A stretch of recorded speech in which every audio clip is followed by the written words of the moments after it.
آپ کا پورا نام بلال بن رباح تھا۔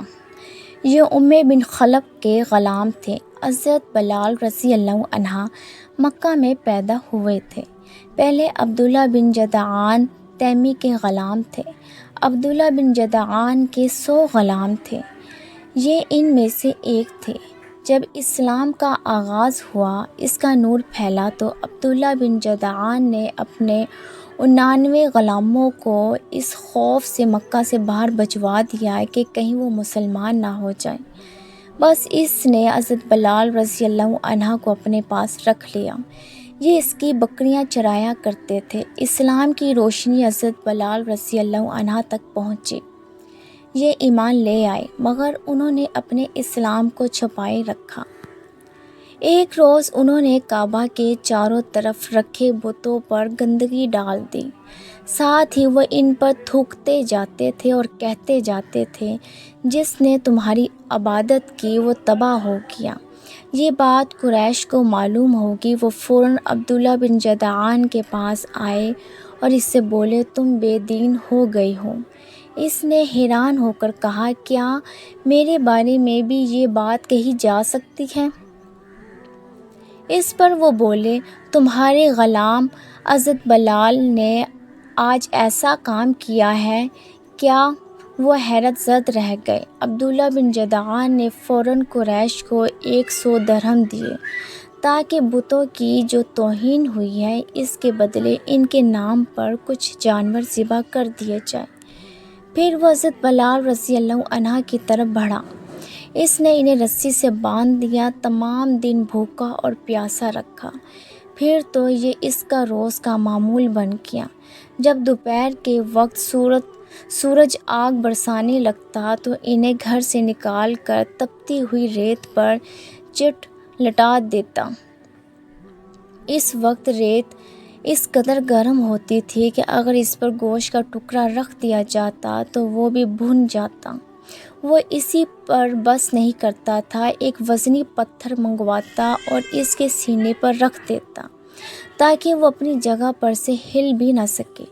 پھر وہ بدبخت ان سے کہتا، اب یا تو محمد کی رسالت اور پیغمبری سے انکار کر اور لات اور عزی کی عبادت کر، ورنہ میں تجھے یہاں اسی طرح لٹکائے رکھوں گا یہاں تک کہ تیرا دم نکل جائے گا۔ حضرت بلال رضی اللہ عنہ اس کی بات کے جواب میں فرماتے، احد احد، یعنی اللہ تعالیٰ ایک ہے، اس کا کوئی شریک نہیں۔ جب حضرت بلال رضی اللہ عنہ کسی طرح اسلام سے نہ ہٹ رہے تو تنگ آ کر عبداللہ بن جدعان نے انہیں بن خلف کے حوالے کر دیا۔ اب یہ شخص ان پر سے اور زیادہ ظلم ستم ڈھانے لگا۔ ایک روز انہیں اسی قسم کی خوفناک سزائیں دی جا رہی تھی کہ حضور کریم صلی اللہ علیہ وآلہ وسلم اس طرف سے گزرے۔ حضرت بلال رضی اللہ عنہ شدت تکلیف کی حالت میں احد احد پکار رہے تھے۔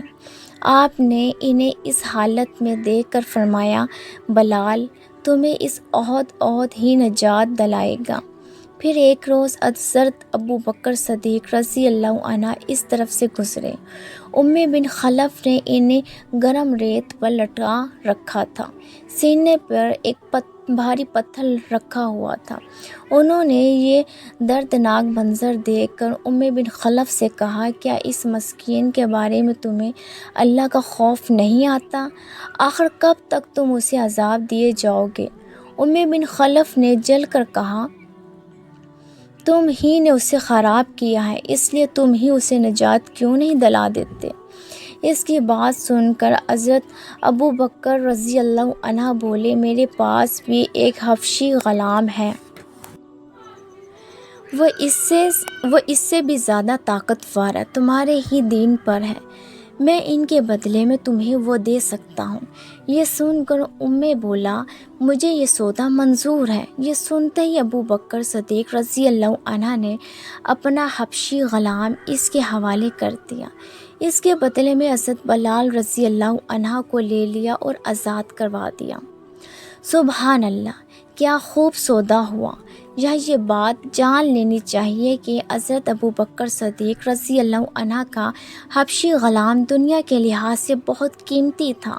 یہ بھی کہا جاتا ہے کہ امی بن خلف نے غلام کے ساتھ 10 اوقیہ سونا بھی طلب کیا تھا، اور حضرت ابوبکر صدیق رضی اللہ عنہ نے اس کا یہ مطالبہ بھی مان لیا تھا۔ چنانچہ آپ نے اسے ایک یمنی چادر اور کچھ سونا دیا تھا۔ ساتھ ہی آپ نے امی بن خلف سے فرمایا تھا، اگر تم مجھ سے 100 اوقیہ سونا بھی طلب کرتے تو میں بھی تمہیں دے دیتا۔